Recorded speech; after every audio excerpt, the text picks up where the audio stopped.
All right. Hello and welcome to Around the Horns, the show where we are talking about everything involving the University of Texas baseball program. I am your host, Aaron. I am here as always with my co-host, Zach. We have a special guest today. Augie is in the house. In case you ever want to know if Zach is loyal to Texas baseball, his son named Augie is in fact here on the show. So that should give you a little clue there. Zach, Augie, how are we doing? Everything's good. Augie, how you doing? Doing good? Yeah. All right. Awesome to hear. Good. Vibes are high. Vibes are high. Love to see it, which makes sense because Texas is coming in on a 3-game win streak as we record this on Wednesday afternoon. Texas, of course, took 2 out of 3 at Kansas over the weekend in Lawrence and then won a pretty straightforward game last night against the University of Texas Arlington with a good showing from Charlie Hurley there. We are going to talk about the Kansas series. We are going to talk briefly about the UT-Arlington game. And then we will, of course, briefly touch on the series coming up this weekend at the Dish against San Jose State. And it's that time of year, Zach. We have got to really dig into the Big 12 standings. We have got to dig into RPI, regional hosts, what Texas needs to do, what other teams should we be rooting for. It is, it's that time of year. Yeah, absolutely. The question everyone wants to know is, am I going to see postseason play at the Dish? Why is Texas not winning the Big 12? And yeah, it's all coming down to the last 2 weekends now we have in conference play. So it's going to be very interesting to see how everything shakes out.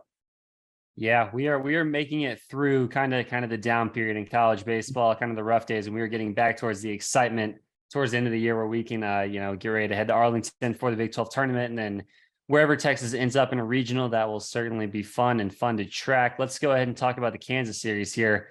Friday, a little bit not what we expected exactly. Lucas Gordon actually had his first rough game in quite some time. I thought he was rolling along pretty well, just doing his kind of normal Lucas Gordon stuff, painting the zone with a couple different pitches, limiting the damage when guys did get on. But Texas did end up losing 10-4 on Friday to Baylor, in large part because it was the third time through the order where the Jayhawks really started to get to Lucas Gordon. And what stood out to me is he got beat by his fastball third time through the order, which is that's not typically how you want to get beat third time through the order. Just when you're a guy like Lucas Gordon, where you do have 2 really good off-speed pitches that you can go to. Because if you think about how most pitchers will attack a lineup, as a starter, when you have to go through the lineup multiple times, that first time you're going to try to bully with your fastball just because they haven't seen you yet that day. So they might not be able to time up the fastball first time through. But then when you go second time through the order, third time through the order especially, that's when you really start to mix in your off-speed pitches. And that's when you start to mix in the off-speed pitches during counts when they might not be expecting it. And what I noticed is, when Kansas got to the top of the order against Lucas Gordon, and it was, these were the top of the order bats, so the best guys in the lineup. Lucas Gordon, he got beat with a 3-2 fastball and he got beat with a 0-2 fastball. Those are spots where I usually would expect Gordon to be able to, throw a changeup in the zone for a strike or fool someone with a back foot slider that he's done so often this year. So that stood out to me a little bit. I'm not concerned about Lucas Gordon much going forward. This was just one of those outings. He's not going to go, 7-8 innings, 1 or 2 runs every single time out. But I would continue. I hope to continue to see him mix up his pitches, especially third time through the order, because that's been a real strength of his throughout this breakout season. Yeah, I just felt like he didn't really have great command of his changeup. And I think that it really threw him off kilter because he utilizes that changeup so effectively as an out pitch. Maybe it was just the viewing of the camera angle. It didn't look like he was dotting the ins and outs like he normally does as well. Looked like he was struggling just a little bit to pull it inside. That third time through the order, you could see they were barreling it, and then it was like, oh man, that big home run came, and it was just massive momentum shift at that point. But I mean, to Kansas' credit, right? They came out with a plan to attack the fastball, and that's what they did all game. They were able to hit his fastball, which not a lot of teams can do. So yeah, definitely not a game you want to lose. You'd heard a lot about Bumgarner before the game being a really senior guy that had, thrown a lot of innings, thrown a lot of strikes. I didn't really think he was going to be that good or as good as he was. And, he proved to be every bit as good as he was. And, they were talking about the fact that Skip Johnson said that he was one of the best pitchers they've seen all year. That says something, right? Skip knows pitching. So yeah, it was one of those games in college baseball where you run into it and it's a buzzsaw.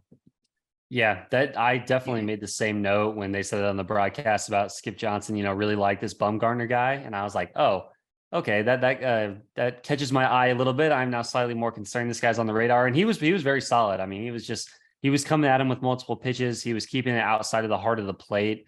Texas has been feasting on mistakes for a large part of the year. And, during this outing against Bumgarner, he was just keeping the ball in the middle of the plate and he wasn't giving them a lot of mistake pitches to drive. And then on top of that, the wind was blowing in quite a bit. I know both teams were playing in the same conditions, but Texas did hit a few balls hard. They just died at the warning track. It was just one of those types of games. But at the end of the day, when you allow 10 runs on a Friday, probably not going to win many baseball games in the Big 12, even if it is against Kansas. Zach, let's move to Saturday here because I got to say, man, after the Friday night loss, I was thinking it might be tough for Texas to rally and win this series based on just the pitching that they have left. But LeBaron Johnson Jr., we were wondering if he would get that start on Saturday, and he did. And man, he made the most of it. I'm tempted to say this was his best outing as a Longhorn. The LSU game is just always going to stick in my mind, where just like the way he was dominating those LSU hitters is going to make it tough for me to say this was really the best game of his career. But 7 innings, 4 hits, 1 earned run, 12 strikeouts. And then here's what really stands out: 1 walk, 1 wild pitch. That is a huge accomplishment for LBJ. We know like he's been really good for most of the year, but he can be slightly erratic at times. But just to see him go a full 7 innings with 1 walk, 1 wild pitch, he is really putting it all together. He had the fastball working. The splitter was so good. He was even mixing in some nice sliders in the zone. But yeah, I mean, Texas really needed that game on Saturday. They could not afford to drop a series to Kansas, and LBJ was not going to let that happen on Saturday. Yeah, to your point, like I was sitting back and watching the Kansas game thinking, I don't know which one's the better performance. Like it's more high profile to do that against LSU on a Tuesday night. But coming in the clutch when Texas needs a win, I mean, desperately needed that win. Yeah, I can't say enough about LBJ. The announcers couldn't tell what his pitches were. Like they kept calling his splitter a slider, and they were all over the place. And like, it's a 91 mile an hour slider. I'm like, no, that's actually the splitter. And it's just, it can be hard to tell. Yeah, it can be hard to tell, but it was really fun to watch because you could tell he was feeling it. It was very obvious he had everything working. And I think the larger picture for Texas fans is this is 3 performances in a row that he's looked really, really good. If he can keep this kind of performance up in going into postseason play, Big 12 tournament, NCAA regional, that changes the narrative a little bit around Texas, because now suddenly they have a really dangerous 1-2 combo that they can play off of each other.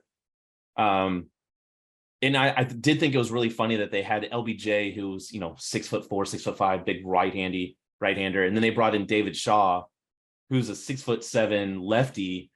And the announcers just like, what is going on? It's the power forwards that are coming out of the mound. So, being able to offset that really, really sets up Texas well for success. My favorite is when they go from LBJ to Ace Whitehead, because it's just like, man, these hitters they're just not going to be able to adjust from one at bat to another going from LBJ to Ace Whitehead. But just to talk a little bit more about what specifically LBJ was doing. And I think when he's at his best, it's when he has got that fastball working at the bottom of the zone, because, LBJ's fastball, it has a lot of arm side run. So it runs in towards the righties and away from the lefties. And when he's throwing it at the knees, it has even more run, just because that's how those pitches work. So when you consider he's throwing a 96 to 97 mile an hour fastball at the knees with run, and then he's mixing in a splitter that moves in the exact same direction. It also moves hard into the righties and moves hard away from the lefties. And he's throwing that pitch in like the low 90s. So it's like a 6-7 mile an hour drop from the fastball. There is no way a college hitter can be able to recognize whether it's the fastball or the slider when he's throwing it from the exact same slot with the same arm speed, and it's coming out in the exact same spot. And it looks like the same pitch for 59 feet. There's 60 feet between the mound and the plate. For 59 and a half feet, it looks like a 97 mile an hour fastball. Or if you're sitting splitter, you're thinking, oh, that's a 91 mile an hour splitter. And before you have time to make up your mind of when you want to swing and where you want to put your bat, the fastball is by you, or the splitter has dropped out of the bottom of the zone and just fallen off a plate. So that is the deadly combination with LBJ. When he has the fastball at the knees and he's tunneling it with the splitter at the bottom of the zone, there is just no shot for collegiate hitters. It could be LSU, It could be Kansas. It could be the New York Yankees. That specific combination is not getting hit. And you really hit on it. That is the combo that makes Texas a dangerous team in the regional, whether they're hosting or they end up being a 2 seed, going to DBU or going to Arkansas or something. Whatever team has to play LBJ in game 2 is not going to be happy about it. Because if you think about that, you're either in an elimination game, season on the line, you have LBJ on the bump, or you're in that winner's bracket game between the 2 1-0 teams. That's really important. We know the winner of that game usually wins the regional. And when you know now that LBJ has the capability of just going 7 innings and completely dominating you, that is when, even, the optimistic Texas fans, they can really start to make their case to where just don't let Texas get hot. Don't let LBJ and Lucas Gordon get in a regional. But yeah, I mean, it was a really fun start from him. I know I've been rambling for a while, but I was really excited to see how he pitched in that game with a lot of pressure on him. Yeah, and I think that's the biggest key to me is not just that he pitched well, because we know that he can do that. We've seen it, but it's the fact that he pitched with that pressure. Because time and time again, what we've seen from the pitchers from Texas over the past 2 seasons is the pressure has gotten to them. They haven't been able to cope at the right moments. Whether it's tiredness or just, the big environment. And that's not LBJ. LBJ's got that. He's got the swagger. He's got the feelings and emotions, and he was in for it. So yeah, that was really fun to see. So we do have to talk about the end of the game though, because things got a little sketchy. Yeah, no, I mean, as they typically do during Texas games, things got a little wonky there in the 9th inning. Kansas even brought the tying run to the plate. And when things did get tight, it was interesting to see David Pierce. He went to Andre Duplantier, and we'll get to the Sunday game, but he did this on Saturday and he did this on Sunday. He went to Duplantier. So that tells me that he obviously trusts Dre in some of these big spots more than some of the other guys that have obviously been struggling quite a bit. Duplantier's numbers on the year on the surface, they've been pretty solid. His ERA is pretty low. We just know in the past, sometimes the command can be shaky and sometimes he can be prone to the home run ball. But to his credit, he came through on Saturday. He came through on Sunday. So that's just something that I wasn't really expecting and something that popped out to me to think maybe Dre has been throwing the ball pretty well in practice. Maybe he's been throwing the ball really well in his bullpens, in the live at-bats on Wednesdays and Thursdays. And it starts to seem like, Zach, I don't know if you're feeling the same thing, but I think Dre might start to be a guy we see more often in some of these sketchy situations late. Yeah, I was a bit surprised, and I think everyone was a little surprised because Dre has some good stuff and he has the ability to keep it down. And when that cutter's working, it induces a lot of ground balls. The problem is if the cutter's not working, it leaves it up. And now you're leaving that cutter up right over the heart of the plate, and it usually gets hit hard, right? And that's what we've seen early in the season on a couple of occasions. Now, you look at his ERA, you look at his numbers, and you look at the makeup and the mental side of the game. Yeah. Dre's the perfect example of who you want on the back end. It's just, can he put everything together and work it all at the same time? And I think that's, it's a weapon. It also can be a curse. So I think it'll be interesting to see how he's utilized going forward. Yeah, no, I think that's the perfect way to describe it because, I've always really liked his mentality on the mound. He's always kept that cool, calm demeanor. You can't tell if he's struck out 5 batters in a row or if he's allowed back-to-back homers. He's just going to keep throwing. He's going to keep that calm demeanor on the mound. But yeah, I mean, just with that cutter and sinker combination, when he leaves the cutter over the heart of the plate or when the sinker comes up a little bit, I'm always going to be nervous about the home run ball. But there's reason to be nervous with any pitcher in college baseball, so that's just part of it. But Texas was able to get out of that jam, and they won 6-2 on Saturday, setting up the rubber match on Sunday. Zach, we will talk about Tanner Witt here in a second. Texas was able to win 7-6, but we are 10, 15 minutes into this podcast now, and it's time to mention on Sunday, Dylan Campbell, he broke the record for the longest hitting streak in the University of Texas baseball history. He picked up that 26th hit in a row to break Michael Torres' record from 2008. He didn't waste any time. He just smacked a ball in the gap in the first inning. It was over. I believe they said on the broadcast he even got the ball, which was cool. But man, I mean, it was really cool to see DC come up with a hit in the Friday game, tie the record in Saturday, and then waste no time on Sunday, break that record. And it's a really impressive record, man. I've talked about it a little bit in today's game of baseball. It's about the 3 true outcomes. There's a lot of strikeouts, there's a lot of walks, and there's a lot of home runs. Yeah. So you don't really see a bunch of hitting streaks where a guy is able to put together 26 games in a row with getting a base hit, just because you think eventually you're going to have a game in there where he draws 3 walks and then hits a fly ball to the warning track, and you're just going to go 0 for 1, or, he's just going to go 0 for 2 with 2 strikeouts because, there's just more strikeouts in the game today. But DC, man, he is a model of consistency. And I think this is a great record for a guy like him to have. Yeah. It's funny because coming into the series, he had kept the streak alive at 24 by getting a hit on his 4th at bat. He had been 0 for 3 on the day. He gets a hit at TCU. On Friday, comes into the game, he's 0 for 3, last at bat, last chance. And, Horns were already losing. It's not exactly a pretty show. Is able to leg out a single, he's able to get one. You don't mention that Saturday, he leads off the game in the 3-hole 3-hole, hits a home run and to tie the record. And then to beat the record, he hits a double in his first at bat. So he was wasting no energy and time. Yeah, it was, I can't say enough about DC. He's a kid that is, the nicest kid you'll ever talk to. He's always willing to take a moment. His dad is super energetic, ready to talk baseball. He loves the game. Absolute amazing family, but it was really cool to see him do that. And yeah, to your point, with the 3 outcomes, to do that in today's game it's really unheard of. Like you don't see that kind of action where in the consistency, especially in college, right? Like you're going to have a bad game. You're going to run up against a staff ace. You're going to do something that's going to throw you off. And so really, really cool. Yeah. And then we should mention he got another hit on Tuesday. So he's up to 27. I'm excited to see how long this thing goes. San Jose State, they're not going to be rolling Garrett Cole and Zach Gallen out there on the mound. So you like to think DC will have his chances if they do give him pitches to hit. But all right, Zach, let's talk about the Tanner Witt of it all. Tanner Witt made his 2nd start of the year on Sunday. He went 1 inning this time. He just doesn't have the release point yet with his fastball. I thought the curveball command looked better. He flipped in some into the zone, which was nice. He got a nice strikeout on a curveball, which we're used to seeing from Tanner Witt. It's just we're used to seeing really good fastball command from Witt to set up those off-speed pitches and, just to use both sides of the plate. And sometimes it can just be hard to find the release point with his fastball. I'm sure in his bullpen and in some of his live outings, he's had that release point with his fastball. But when you go on the mound in a real game against a team wearing a different color jersey, it can just be a little different.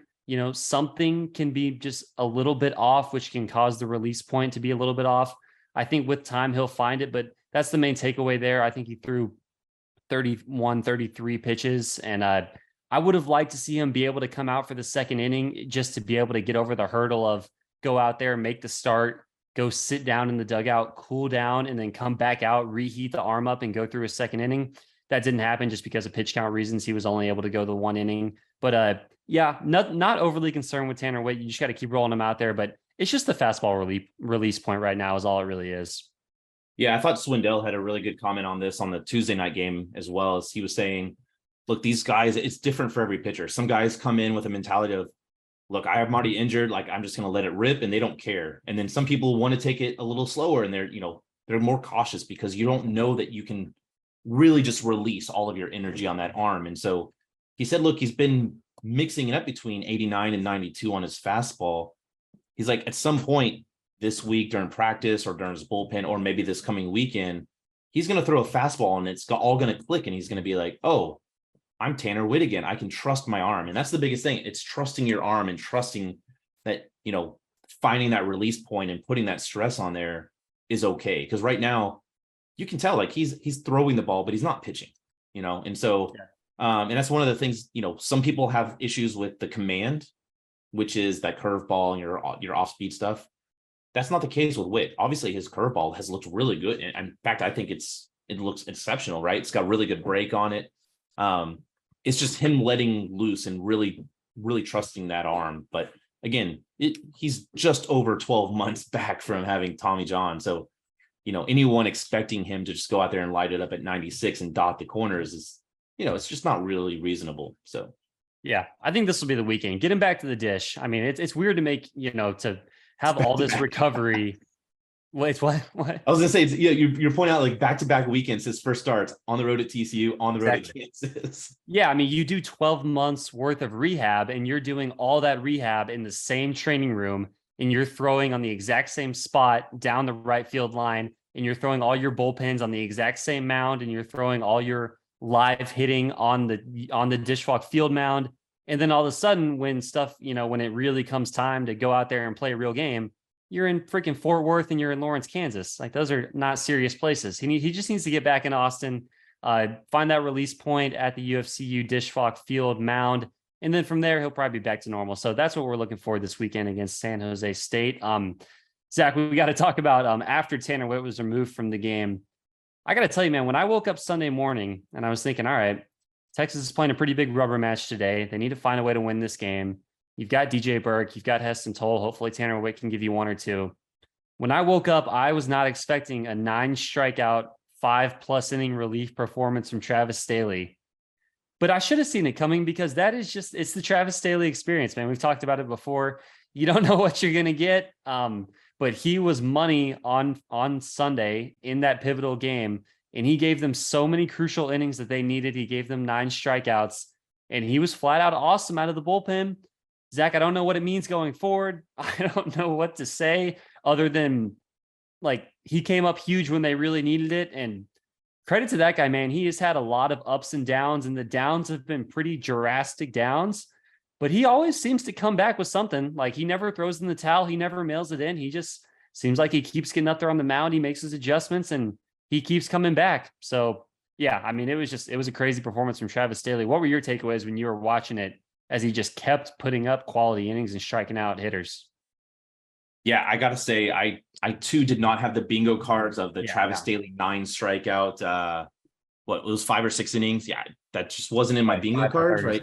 I thought they would go to DJ Burke, because he had been the guy that was starting on Saturdays, and then try to get into maybe a Hurley or a Toll to kind of bulk it.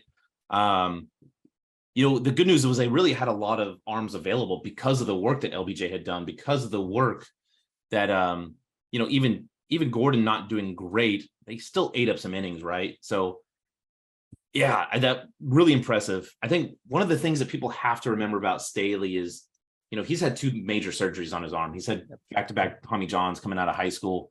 It's taken him time to get back and get that command that we talk about and have the comfort at the plate. And, I don't know that he's ever going to be that staff ace, right? Just because he's so inconsistent at times, but he obviously has the stuff. I mean, he can hit 95 and 96 on the corner, and then he can bring that devastating curveball. And, you saw what it did to the hitters. They just had no chance. And I'm sure they were thinking, we'd survived LBJ. Oh, great. Now we get Travis Staley. Wait, what the hell just happened? We just got blown up again. I mean, like, at one point their leadoff hitters were 0 for 11 or something crazy. It was not pretty. So yeah, it's great. If he can be that guy, that's amazing, right? We've talked about his second inning struggles. Maybe Witt can get you 2 or 3 and then bring in Staley. Hey, if that works, it works, right? Like, you got to bring it home somehow. Yeah, no, I mean, so the full line here on Staley, he went 5 1/3. He wasn't flawless. I mean, he kind of ran out of gas there at the very end. He ended up giving up 7 hits, 3 earned runs, but the 1 walk was really important. 1 hit by pitch. He was really limiting the free bases, which is big for him. And then the 9 strikeouts. I mean, the changeup was really good. He did have the curveball working, and then the fastball, he had it up in the mid 90s, which was good to see. But yeah, man, I mean, Texas is going to need guys that have been struggling on the mound to turn it around if they want to be a serious team in a regional and potentially beyond. And Travis Staley, Charlie Hurley, guys like that, they're going to need those guys. So it was good to see Travis Staley, have a good outing that he can build upon. Again, I'm not going to sit here and guarantee and what is going to come next for Travis Staley, because you just never know. But it was definitely a good sign for him and a good sign for Texas. Zach, you got to cut me off at some point. We were just talking way too much pitching. The people want to hear about hitting. Hey, I'm just not the right host for that. I apologize. It's definitely one of my flaws. I'm just always going to default to the pitching, but I will let you talk about, as we transition to the bats, talk about your guy, Jared Thomas, because he was going crazy this weekend. Look, I've been on the Jared Thomas train since well before he was even finished with high school. This is a kid that, you watch the tape and you just sit there and imagine the possibilities of getting in the weight room, building out, and think about the power he can bring from the left side. And he's grown up before our eyes this season. I mean, he's really taken over that leadoff spot. And I think in 4 out of 6 games or 5 out of 6 games, he's hit, leadoff spot, and he's hitting 355 in conference. He hit just an absolute monster shot on Tuesday night. running into a fastball to right field. So yeah, he's a guy that you think about a true freshman that's played 40 something games now for Texas and started every single one of them with a couple exceptions, right? And he's just a guy that looks mature beyond his years. He's no longer that freshman at the plate. And if anything, he's really starting to set the table, because it was really funny during one part of the Kansas series. He had gotten on base, whether by walk or by hit, and Garrett Guillemette had batted him in 3 runs in a row, or 3 times in a row. And it's just like, oh, it's the Jared and or the Cali to Texas connection. Jared and Guillemette just having fun out there. So yeah, a lot of the hitters have done really well, but Thomas to me is just, that's exactly what you want to see out of a freshman. Learn, progress, stick with it, and then all of a sudden just blow it up at the end of the season. Yeah, no, I mean, 9 hits on the weekend for Jared Thomas. That's just not something you see very often from a true freshman on the road. Just to rack up 9 hits with that level of consistency over the weekend. Yeah, I mean, you mentioned it. He's hitting 355 in conference. His OPS is 937 in conference. He has turned into one of the most dangerous leadoff hitters and just one of the most dangerous first basemen in the conference. It's been really fun to see. But yeah, I mean, the offense as a whole, it was just a pretty solid weekend. Guillemette, he just continues to rack up so many RBIs, man. If there's a guy I want at the plate with in an RBI spot, it's going to be him every single time. EK hits some balls hard. The offense, I feel like, is in a pretty good spot right now. So as we kind of put a bow on Kansas here in transition, we can talk a little bit about the Tuesday night game. I think the first thing we need to talk about is just what's going on at the shortstop position.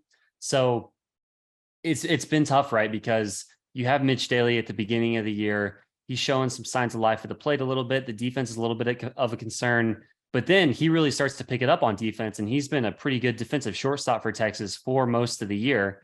And then we get to conference play, and unfortunately, the bat has cooled off quite a bit. Daly is hitting 132 now in conference play, which is actually dead last among qualified hitters in the Big 12.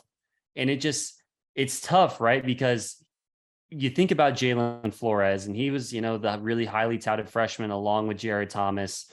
They've been hesitant to play him at shortstop because of defensive reasons. He hasn't shown much of the plate, but he also has not gotten much consistent opportunity. So it's hard to expect a freshman to go up there and, give you really good at bats and lay off pitches out of the zone and mash a bunch of homers when he's not getting consistent playing time. But then at the same time, it's like, can you risk taking Daly out of the lineup and replacing his glove with Flores? So it's just kind of been a tough thing to juggle. They did end up they pinch hit Flores for Daly late in the game on Sunday. And then they started Flores on Tuesday night against UT-Arlington.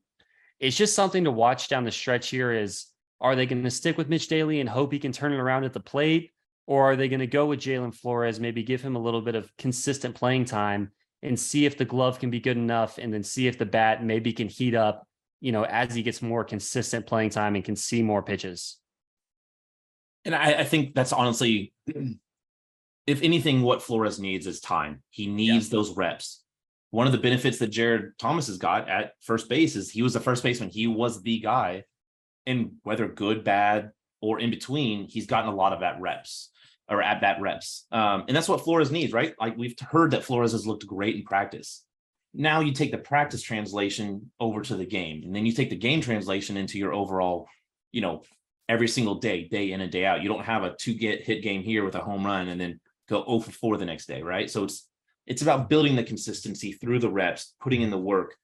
There's nothing against Mitch Daly at all. The coaches like Mitch Daly, the teammates like Mitch Daly. But at this point in the juncture in the season, you have to have something going on. And when you have a guy that's not getting it done at the plate, you got to look at options, right? Look at DH. Galvan has struggled at times and has also flashed at times. They bring in Tanner Carlson. He's had his flashes as well. So it's the coaches pushing the buttons to try to figure out the best possible lineup and scenario, so that when you're going into the Big 12 tournament, when you're going into the NCAA regionals, you can minimize that gap going top to bottom. That's all it is. There's nothing personal about it. It's, that 1% better that Coach Pierce talks about every day. And if Flores really is the long-term answer at shortstop, look, I hope we get to see a lot of them this weekend during San Jose State. Let Mitch even bat DH, or just give him a couple days off just to do a complete mental reset. Let him have some time in the cages, work on the swing, work on just everything else that goes into the game, right? It's not all about just walking up and swinging a bat at times. And so, we'll see what happens going forward. I think they'll probably go back to Mitch Daly as they get into the West Virginia series, but I really would like to see Flores get some starts at San Jose State. Just see if you can get him in a rhythm. So, yeah, no, I mean, you make Jared Thomas is the perfect example, because we're talking about Jared Thomas today as like one of the best hitters in the conference and just this guy that's going to mash at Texas for years to come. If you go back to 2 months ago, he was struggling quite a bit, and he was, having trouble recognizing pitches in the zone, and he wasn't hitting for any power. He just wasn't swinging with a lot of confidence. That was because he was a young guy that hasn't had many at-bats. And now he's had a bunch of at-bats because, as you said, they stuck with him all year throughout the struggles. And that's what Jalen Flores needs. And I just don't think at this point, there's not really any opportunity cost with running Jalen Flores out there, even if he struggles, because you're not getting much production from shortstop at the plate right now anyways. So as long as Jalen Flores can hang defensively, I think this would be a good stretch to give him consistent at-bats so he can struggle and then make adjustments and see if you can find a late season spark to lengthen the lineup offensively as you head into a regional. But that'll just be something to track going forward. Do you have anything else from the UT-Arlington game that you want to point out? The Charlie Hurley stuff was pretty interesting, so I definitely want to talk about him a little bit. Yeah, let's just talk about Hurley. But first, going back to the batters, 424 opposite field home run. What in the world did we just watch? Oh, look, Porter Brown, we know that he likes to go oppo, right? He likes to go that kind of left center. That might be the furthest I've ever seen an oppo home run be hit, though. 424, sorry. That thing was just gone. It was launched out of there. That was really fun to see.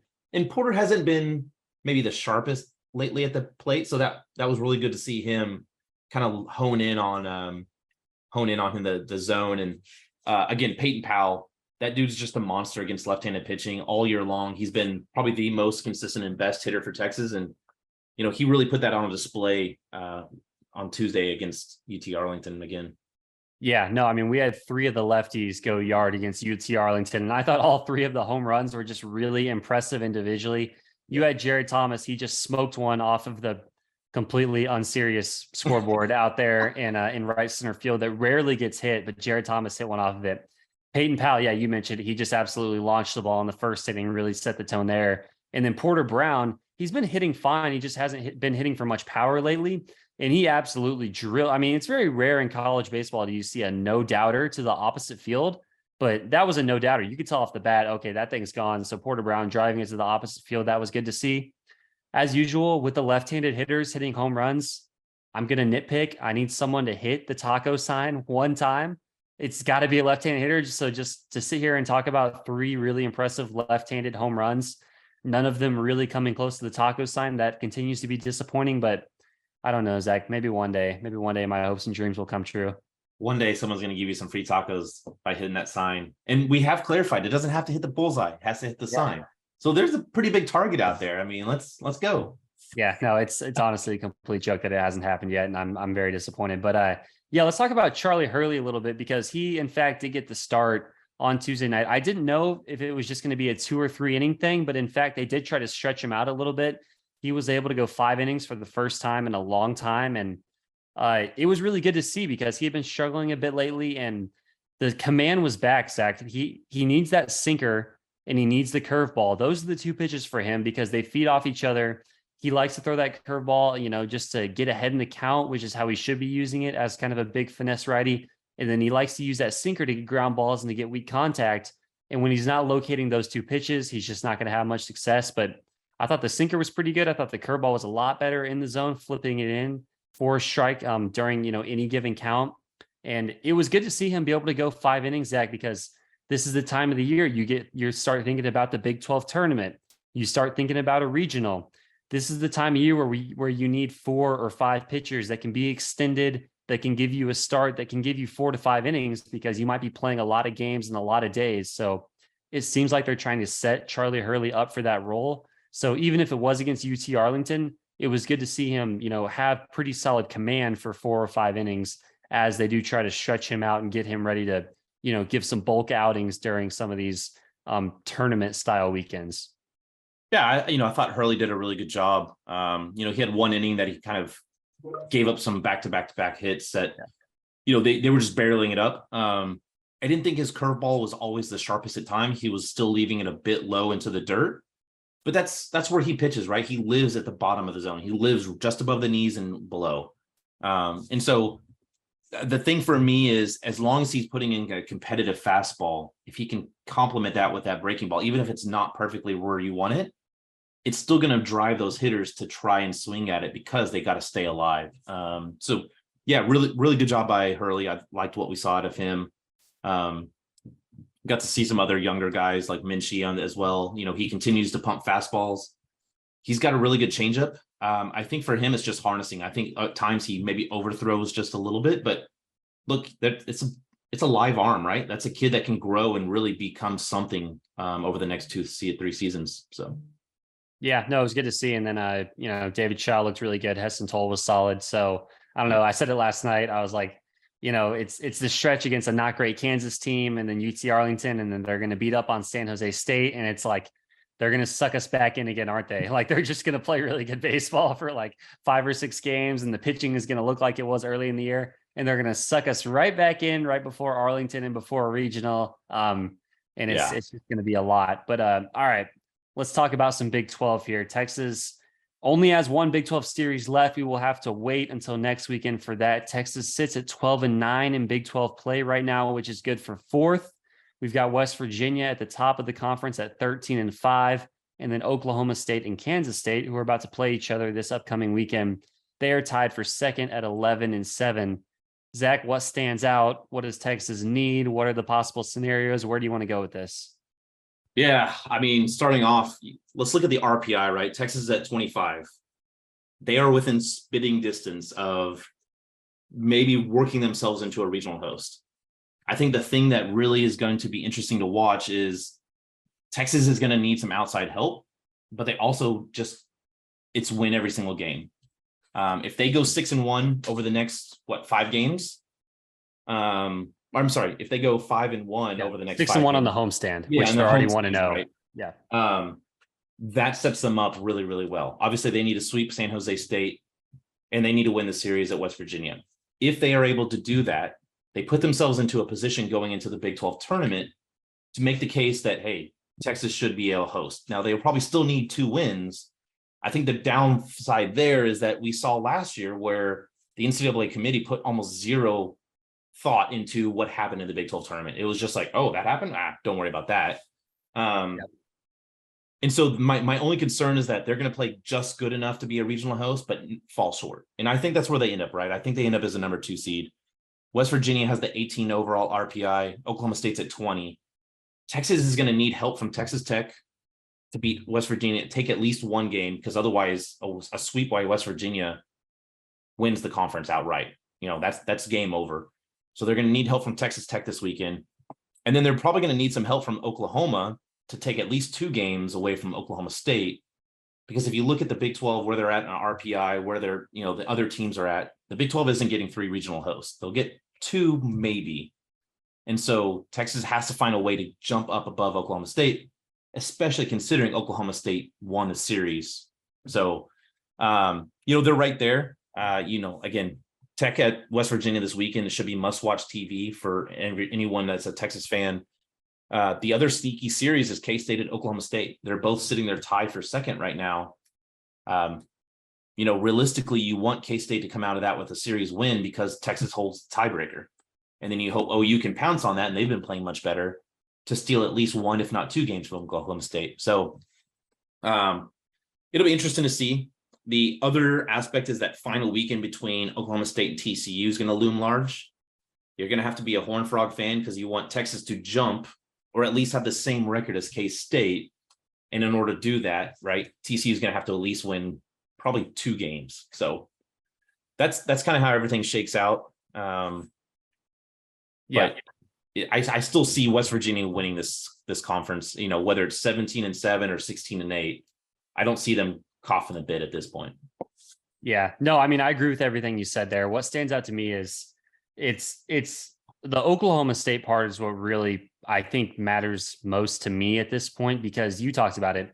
The Big 12, it does not feel like they are going to get 3 regional hosts this year. So when you look at Oklahoma State, they currently have an RPI of 20. Texas has an RPI of 25. Texas RPI is not going to get helped out that much by 3 games against San Jose State this weekend. So you really are rooting for Oklahoma State to drop some games in their next couple series against Kansas State, against Oklahoma, because I agree with you. I think West Virginia is going to win the conference. They're hosting Texas Tech this weekend. We know Texas Tech is not very good on the road. We know West Virginia is just better than Texas Tech in general. So it's the Big 12. We never know what's going to happen, but I would be surprised if Texas Tech won that series on the road against West Virginia. And I just think West Virginia is going to win the conference and they're going to be able to host. But I think there is an opportunity for Texas if Oklahoma State can kind of drop out, if Texas can finish with maybe the same conference record as Oklahoma State and then somehow end up with a better RPI if Oklahoma State is to falter a little bit. I think that's where it really starts to get interesting. But yeah, I mean, you hit on one of the things that I was going to bring up is the conference tournament. It just didn't really seem to matter that much last year. I mean, you saw Oklahoma go on a complete tear and then still get no respect. The Ole Miss stuff was weird last year around the bubble time. And then they, of course, end up win the whole damn thing. But that was crazy. But yeah, I don't think you can rely too much on the Big 12 tournament to help out that much when it comes to postseason projections and hosting reasons. But yeah, I think what stands out to me is Oklahoma State is the team that Texas needs to jump in the standings. They need to jump them in RPI, which might be tough to do, but that's what I'm really tracking, because I just don't think West Virginia is going to lose enough games at this point to make winning the Big 12 regular season title, kind of a realistic possibility. Yeah. And the crazy thing is, for those that are saying, well, if Texas has 14 wins, could they host a regional? Look back at the standings last year in the 2022 season. TCU won the conference at 16-8. Tech was at 15-9. Oklahoma was at 15-9. Oklahoma State was at 15-9. You had Texas all the way down in 5th place at 14-10, host a regional, right? They were a regional host because they had such a high RPI. Yep. West Virginia, on the other hand, had the exact same record at 14-10, but they didn't have the strong RPI and they didn't have the total overall package, right, of overall season wins. They didn't even make the NCAA tournament, right? Not only did they not host, they were out of the tournament. So, Texas, again, they've put together the resume to be considered. I don't think they get there, but look, as you said, and we've said, Oklahoma State is realistically the main goal at this point. So become a Wildcat fan, become an OU fan. Oh, I can't believe I just said that. But yeah, that's what we need to happen. And look, to be honest, it's still, you have to take care of business at home. Texas has to beat West Virginia in the series at home to finish it out. So yeah, that'll be big. Let's talk quickly about the series coming up this weekend against San Jose State. Their RPI is an unimpressive 130, so not going to get too much help in the RPI department there, but certainly they need to sweep and they can't afford a loss RPI wise to a 130 team. But yeah, I mean, anything that stands out here for you for San Jose State, spoiler alert, they're just not very good, and Texas should probably sweep the series. Yeah, they're one game above 500. They're 23-22 on the season. They play in the Mountain West, and they're 15-11 in the Mountain West. And you're thinking, how they're 15 wins in Mountain West and only 23 wins overall? It's they basically only play Mountain West teams. I looked at their schedule and it's super strange. I still don't understand. They've played 6 games against one common opponent, which is Air Force, and they went 1-5. So if that tells you what kind of team San Jose State probably is, the interesting thing is they're actually a pretty experienced team. If you look at their lineup from top to bottom, they've got a ton of juniors and seniors. They got a lot of experience. They got guys that can hit the ball. They don't have a bad offense. They're hitting 280 on the year. Their OPS is nothing great. Their on-base percentage is pretty decent. They've hit 40 home runs. They don't steal a lot. So it's a team that relies on getting that timely single or double.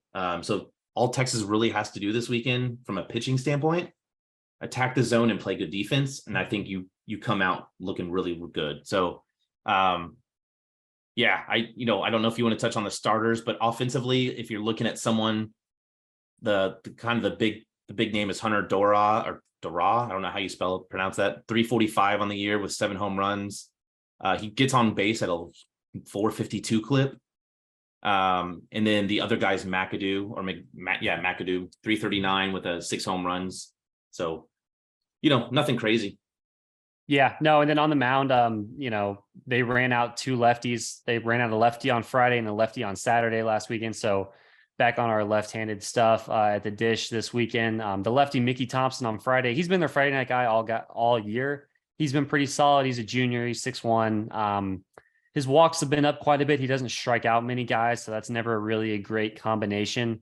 But he has been able to work deep into games somehow. His ERA is 3.99, so he hasn't been getting completely lit up. He's definitely their best arm. And then the weird thing was Saturday, they pitched left-handed pitcher Jack White, who's a 6'4" senior, and they played a 7-inning game on Saturday, and this guy threw a complete game shutout in a 7-inning game. I thought that was interesting, but it was his first start of the year. He had basically been going 1-2 innings all year long, and then they decided to roll him out in the 7-inning game on a Saturday, and he throws a complete game shutout. So I don't know what his deal is really. I don't know if they're going to roll him back out there on Saturday. It's hard to imagine that they don't roll him back out there after throwing a 7-inning complete game shutout, but we'll see about that. And then on righty, the 6'2" senior Aaron Eden, he has struggled quite a bit. He's got a 6.04 ERA. Hitters are hitting 3.07 against him. So you can expect to see quite a few runs from Texas on Sunday. But yeah, that's all I got on the starters. Texas should sweep this series. Do you want to lock in your official weekend prediction? Yeah, I was just going to touch on the scheduling. So this past weekend, again, Mountain West craziness. They had a Friday night game at 4:05.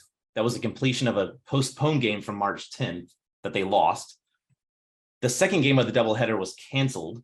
So then they played a doubleheader on Saturday in which they lost.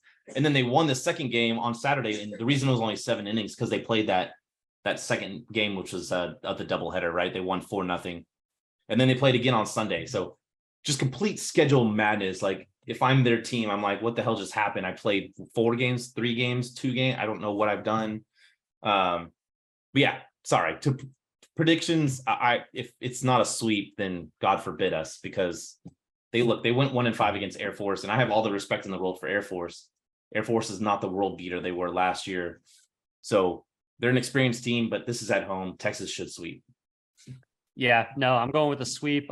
Previously, I said if Kate O'Hara made an error, I would eat my hat. He made 2 errors. I did not eat my hat. I love my Steph Curry hat way too much. It's like a son to me. But if Texas loses a game against San Jose State, I will eat my hat. They're going to sweep this series. The things I am looking for the most, it's Tanner Witt. I want to see him be able to get through multiple innings, be able to go back, sit in the dugout, then have to go back out there, just reboot, have to go through multiple innings and that whole process. I want to see the fastball command be a little better for him. And then from there, I want to see if Jalen Flores gets some run and what he can do with it in some consistent playing time. I would like to see that. I don't know if it's going to happen. I'm not going to be surprised at all if it's just Mitch Daly out there for all 3 games. And then if that's the case, hopefully he gets it going at the plate a little bit. But I will definitely have my eye on Tanner Witt. I will have my eye on shortstop. And then from there, I think everything else should be pretty smooth sailing. Yeah, step one is my eyes on Dylan Campbell. He's at 27 game hitting streak. Yeah. The Big 12 record, and this is Big 12 era, right? Like obviously Robin Ventura, that was the Big 8. So we can put that out of the records, but Big 12 record is 35. Dylan Campbell's at 27. So obviously 3 games this weekend, he could get tied to second place, which is 30 hits in a row. So, or 30 games with a hit. So something to watch out for there. Obviously, you mentioned that I want to see what happens at shortstop. I want to see what they do with catcher, see if they can try to get Galvan just a little more playing time to, really be a consistent second catcher. And then, the pitching wise, I just want to see clean innings, pound the zone. Don't give them, give up the big inning, and obviously Tanner Witt. Yeah. Yeah. And then, so when we look at the rest of the Big 12 schedule, Zach, we've had some weird Big 12 slates recently. We haven't really known what to look for. There's been some weird out of conference games. This might be the best scoreboard watching weekend of the year, because Texas will hopefully just be beating up on San Jose State. We'll be able to snoop around, be looking at some other scores, watch some other games. Texas Tech at West Virginia. You're obviously pulling for Texas Tech if you want to even have a shot at, potentially tying West Virginia next weekend at the Dish. And then Kansas State at Oklahoma. We just talked for a while about why it would be good if Kansas State could take some games from Oklahoma State in that series. So, those are the 2 that really jump off the page that we should be locked in for, and Texas fans should be aware of all weekend. Yeah, absolutely. And then the other conference schedule game is TCU at Baylor. TCU essentially has the ability to drive the stake in the heart of Baylor's season because Baylor right now is ninth place, which means they do not make it to the Big 12 conference tournament. Their season is over. So we'll see what happens. Baylor and Kansas are right there neck and neck in terms of record. Kansas obviously swept Baylor, so they hold the tiebreaker. So it's going to come down to that. Kansas, on the other hand, is out of conference at Samford. So you can pretty much completely ignore that series. Great series. It's a great series. And then I don't know why they scheduled this. Maybe last year when Gonzaga was good, it seemed like a good idea for RPI, but Oklahoma plays at Gonzaga in Washington. I guess they just wanted a trip to the West Coast on a nice weekend before the final series against Bedlam. But yeah, that's super strange. And then looking around the national picture, there's actually, some really good action. Again, Texas Tech and at West Virginia. Number 5 Vanderbilt is playing number 7 Florida. Florida just lost a series to A&M, who's playing much better right now, which confounds me.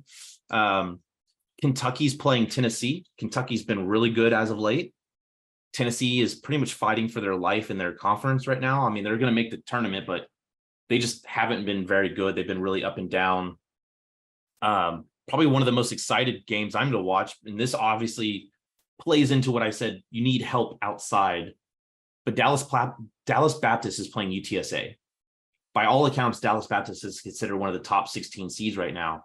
If UTSA were to jump them this weekend and, win the series, that frees up a little more elasticity or space for someone like Texas to potentially work their way in. Then Arkansas, who's played very, very good lately, even despite the seemingly everyday injury of everyone, is playing South Carolina, who hit a skid last weekend. And then Oregon State, UCLA. UCLA has to win this series or else they're probably out of the tournament. And that's kind of a shock based on the progression that we expected to see this year from what we saw last year when they had so much youth. So, Oregon State's running up the boards right now. So they're considered maybe a top 8 host as well, which is interesting. So good games out west at 10 p.m. Definitely a really interesting weekend. What stands out there, you have number 5 Vandy versus number 7 Florida. It is RPI season, so we think all the way back. Texas has played Vanderbilt this year. So for RPI reasons, Texas fans should be rooting for Vanderbilt to beat Florida this weekend. That would help the RPI a little bit. Same thing with Arkansas against South Carolina, number 3 versus number 6. Texas played Arkansas this year, so it would help out the RPI a little bit if Arkansas could, beat up on South Carolina a little bit. Those are just all the little things that matters. And Zach, I want to go back to that TCU Baylor series. You mentioned TCU has a chance to, drive a dagger into Baylor and knock him out of the tournament. I would argue on the flip side, man, Baylor has a chance to drive a dagger into TCU's tournament hopes, because if they lose a series to Baylor, it is going to be tough sledding for the Frogs at this point, given, their very shaky resume and inconsistent play. But yeah, there is a lot of stuff to track this weekend. A lot of stuff to check out other than Texas and San Jose State, which hasn't been the case a lot recently. So yeah, I'm excited to watch a lot of the different games this week. Yeah, and that's a good point on TCU and Baylor. Baylor wins that series. TCU is a hard out of the tournament. Yeah. Right now that they're maybe one of the last 5 in, or, even they're out of a lot of the projections. But yeah, TCU is on life support right now. So they have to get a big series win in Waco. Yeah, no, it'll be a fun weekend. I hope everyone enjoys watching those games. Of course, you can keep up all the action around the country. And of course, with Texas, when you can follow us on Twitter, you can follow me at Aaron Little OB. You can follow Zach at the Dish. Zach, does Augie have a Twitter handle yet? Too early? Not yet? Too early. He uses mine. Augie, you want to say goodbye to everyone? Bye. There you go, buddy. Nice. So yeah, we've got this up on YouTube. Go ahead and give us a like, subscribe to the channel if you are somehow not already subscribed. This is in podcast format now, so Spotify, you can give us the follow there, follow the podcast, give us a good review. Same thing on Apple Podcasts. You can listen to us anywhere. You can check out our faces on YouTube. You can read all of our great stuff on orangebloods.com. Check out all the great stuff there, football, basketball, baseball, nonstop. We're going to be talking about all the stuff we just talked about today, all the series around the country. So yeah, all that good stuff on Orange Bloods. I think we are going to be talking a little bit of Texas baseball on Twitter on Thursday night. So follow us on Twitter for updates there. And with that, we'll get out of here and we will have a lot to talk about at this time next week. Absolutely. Hook 'em. Subscribe to the channel. Do it now.